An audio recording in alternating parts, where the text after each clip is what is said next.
The architecture of Africa, like other aspects of the culture, is exceptionally diverse.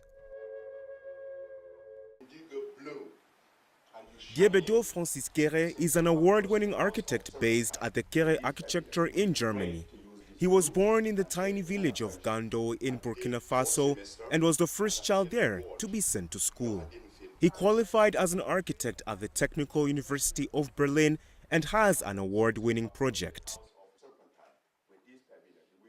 He also got great credits for the constructions of school buildings in the village where he was born. His expertise has propelled him to be chosen to design London's Serpentine Gallery. I choose blue. Blue is something meaningful to me in my country. Indigo blue is a natural color that we could get, and that is the color for people to, when you go to a big celebration, that is what you wear. And I wanted to dress with my best color, being awarded to do the Serpentine Pavilion. It's the highest commission in my career, and I wanted just to come and show me with my best clothes, and that is blue. According to the New York Times, many African cities are growing faster than ever. A major metropolitan city like Lagos has a slum neighborhood in the south called Makoko. It had a floating school built out of recycled plastics, woods, and bamboo. The facility held about 100 students, but unfortunately, the structure is said to have collapsed in June. Nigerian architect Kunle Adeyam planned to create a suitable building system which was to provide space for education and cultural programs. Mr. Adeyam plans to generate this system, which can be a challenge for people living on water.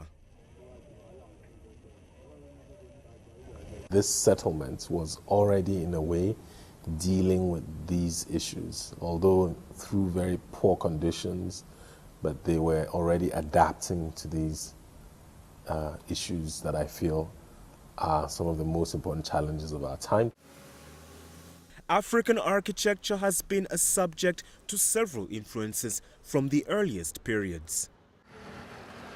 The Western culture of designing has also influenced coastal areas since the late 15th century. In Asmara, Eritrea, the city is known for its well-preserved colonial Italian modern architecture. In 2017, it was declared a UNESCO World Heritage. Kebriap Tsembla is a senior architect with the Asmara Heritage Project. It was built by the same architects and engineers who built the buildings and the town planning. That makes Asmara very, very unique in its planning and its human scale. As you see, all buildings are not more than ground plus 3 or ground plus 4 buildings, and it is a fantastic, the open areas, the streets, everything goes together in harmony, not only the buildings.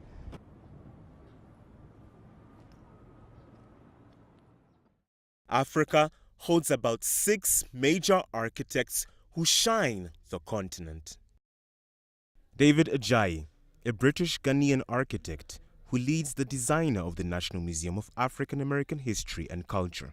Kunle Adeyemi, a Nigerian urbanist architect and creative researcher. Mokena Makena, a South African founder and principal of Makeka Design Lab. Mpeti Morojele, the founder and the managing director of MMA Design Studio in Johannesburg. Urko Sanchez, who deals with Architects Project based in Nairobi, Kenya. And finally, Diébédo Francis Kéré, a Burkinabe architect based in Germany. Kevin Karanja, an architectural engineer, believes that architecture will continue being a vital element in the growth of real estate in the continent. Architecture is very important in real estate since architects interpret and develop and design ideas that have been put forward by the developers. Architecture expands beyond the normal realms of zoning laws, budgets, and building permits. Architecture influences the psyche and emotional experience of people involved.